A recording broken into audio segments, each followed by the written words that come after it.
Just about everyone has had their identity compromised over the past year, from data breaches to credit card fraud. It happens because it's easy to do and hard to stop.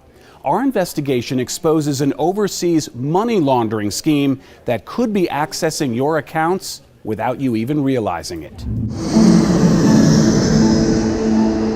It's an everyday event. An Uber ride to the airport.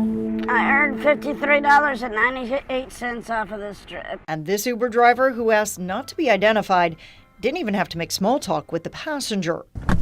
So this is Michael? No, this is Steven. Steven! You can understand my confusion over the passenger's name because the passenger we're talking about isn't actually there. This driver just finished what she calls a ghost ride. This is the one I took Saturday night. It was from Athens to here at a 1.5 surge, which paid me out $60. $60 to drive no one somewhere. While the passengers may be invisible, there are real drivers making real money doing these rides. And I learned they're using your stolen credit card information to do it. We traced the ringleader of this scheme in Atlanta to a man in India. If you look on the dark web where personal information is being bought and sold by criminal, credit card numbers are incredibly inexpensive. That's Melanie Ensign. She's part of Uber's security team. Thanks to all those data breaches that keep making news, our personal information is being sold again and again. And crooks keep finding new ways to use it. In the industry, we have a special term for it. It's called acupuncture. Here's how it works. First, the ringleader, usually someone in China or India, recruits Uber drivers to take these ghost rides. For this driver, it started with an invitation from a friend. And they tell me they're going to Jacksonville, Florida, and not taking a passenger, but still getting paid for it. And you thought? I thought, wow. Once she expressed an interest, she was put in touch with that man in India, who used Facebook Messenger to communicate. I tell him I need a ride from a certain place to a certain place. He goes ahead and initiates it from there, and I just accept the ride and take it. That man in India initiates the ride by hacking into existing Uber accounts. People usually don't notice because he swaps out the credit card information with a stolen number to pay for it. The industry calls it acupuncture because that ride request is made right where the driver is located, ensuring they get the gig. And once that driver makes it to the destination, the man in India gives him a good review and a tip. And then you, in theory, would turn around and give him back what? About 40%. That's the final step. Stolen money pays for the ride, but the money being wired by the driver back to India is clean.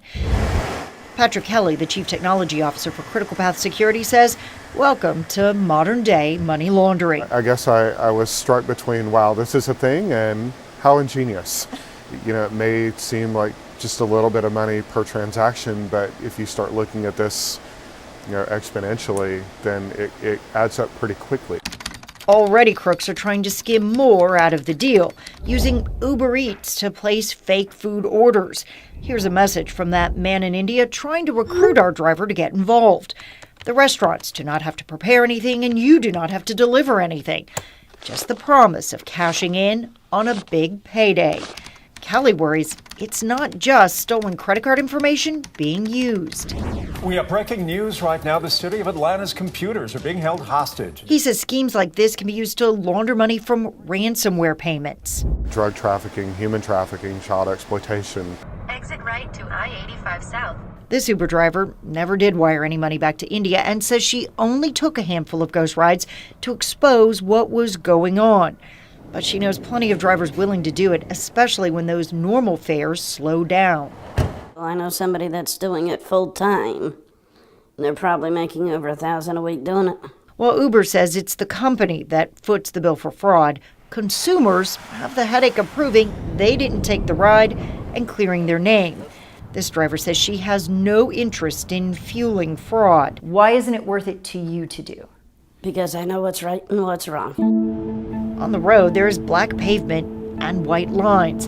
To this driver, there is no gray. and this just feels wrong. Absolutely. I should note, Uber isn't the only victim in this. I know a Lyft driver who was also involved, and I've even read about Airbnb houses being used as fake rentals, all in an effort to launder money. So is anyone trying to stop this? Uber's the victim would actually have to contact the FBI in this case in order to try to press charges for wire fraud. Obviously, investigators aren't going to go all the way to India or China to go after a con man. So it really is those people here locally.